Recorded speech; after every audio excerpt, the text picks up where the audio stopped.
Hi guys, welcome and thank you for joining me today. So in the last video we talked about vulnerability and being open, and I want to go a little bit deeper into that, and I want to start looking at, why is vulnerability or openness so hard? Why is it so hard for us to open up with other people? For me, I've struggled with being vulnerable, and I've struggled with being open with people for a long time. And a lot of it was due to the fact that I just had no clue, no idea that being open and being vulnerable was or is crucial to relationships. It was a tool missing from my toolbox, like I had mentioned. And now that I'm starting to learn more about it, now that I'm able to put it into practice, now that I'm able to start shifting my mind or mindset to include vulnerability in my relationships, I've started to notice a few things that make it hard, make it really difficult, to operate in openness, to truly let somebody see the real me.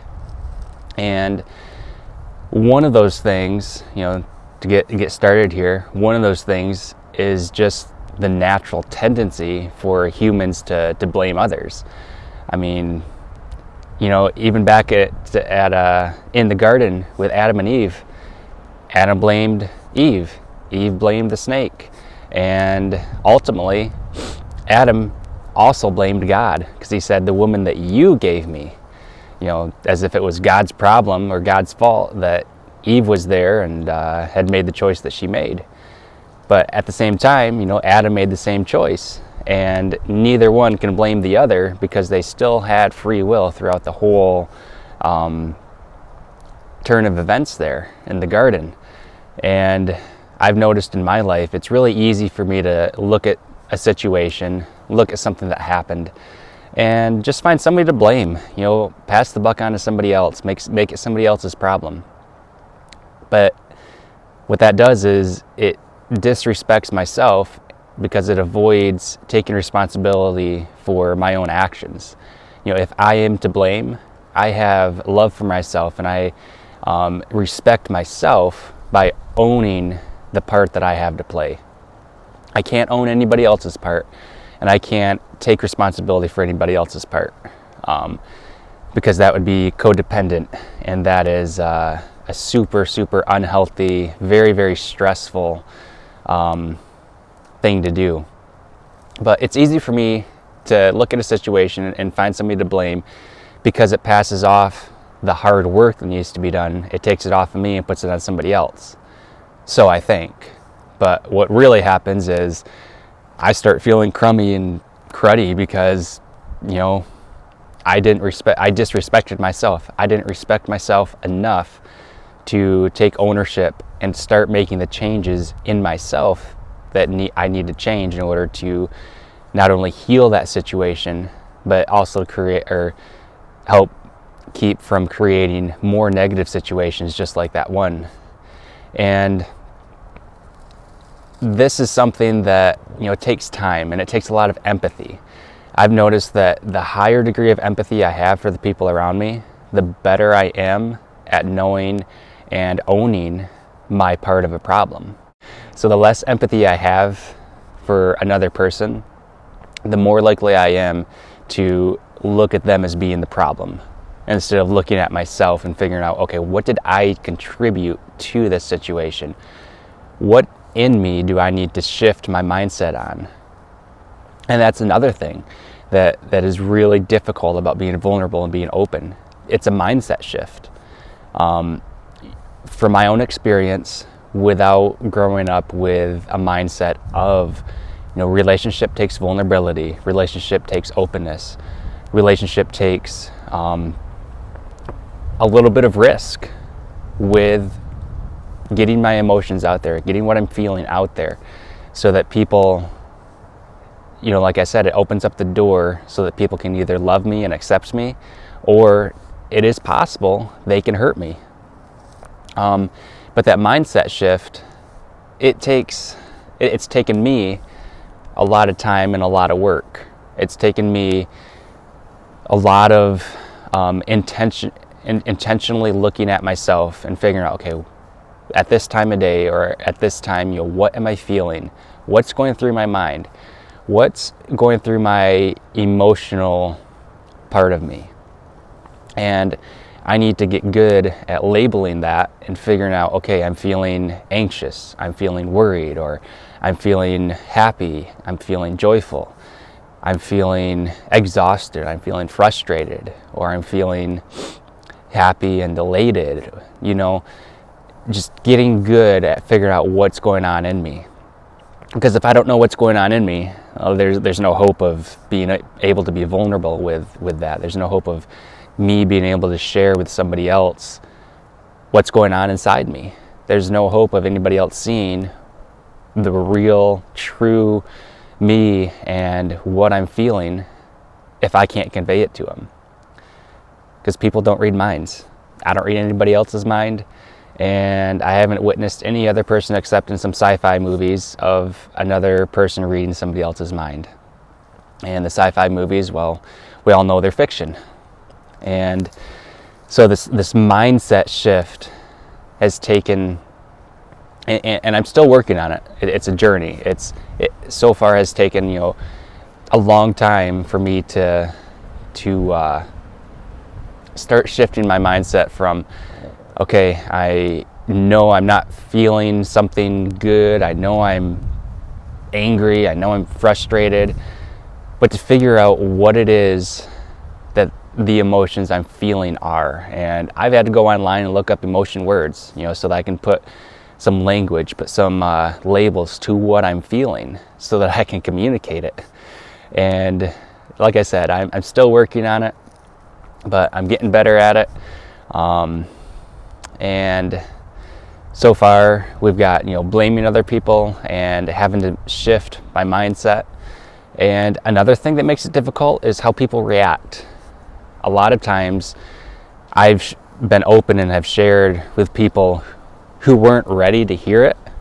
I wasn't sharing it in a way of just gushing out everything inside me. I was sharing it in a way that I was hoping to bring our relationship to a deeper level.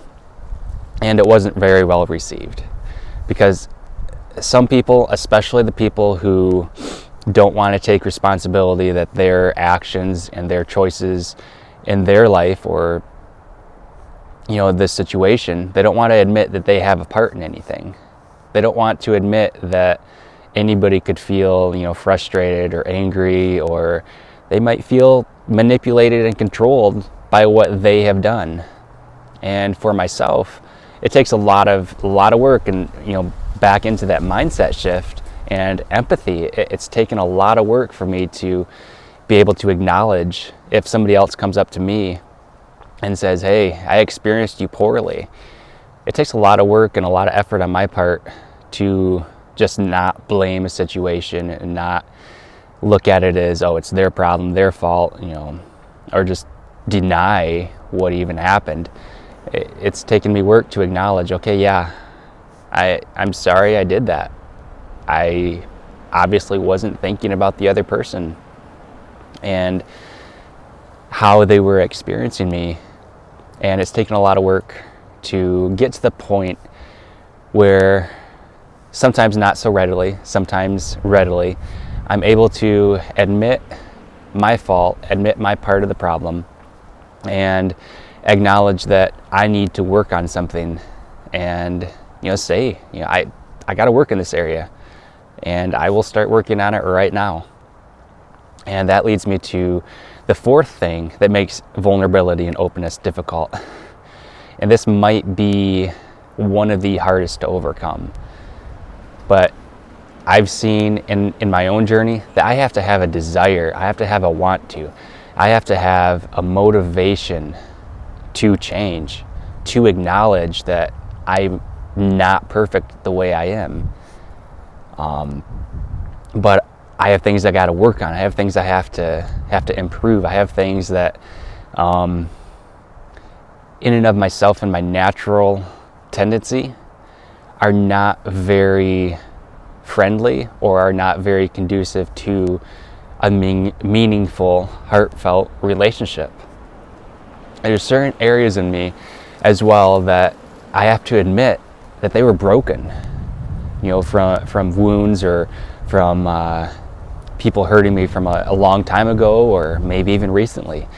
There's broken places in each one of us, and there's places that in each one of us, there's places that just aren't smooth and warm, and we gotta do the hard work of figuring out what those places are, and do the hard work of working on ourselves, changing our mindset, working on empathy for the people around us, and also having some grace for ourselves. I mean, we gotta love ourselves, and we got to acknowledge that, okay, I'm not where I need to be, but have I left?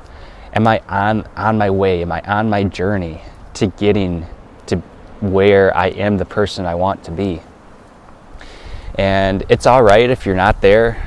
Every single day I have to acknowledge, okay, I'm not there yet, but I acknowledge the progress I've made. I acknowledge the good things that are coming to pass. I acknowledge the peace I'm having. I acknowledge the peace and the comfort I was able to give to somebody the day before, or maybe not the day before, but maybe a week ago.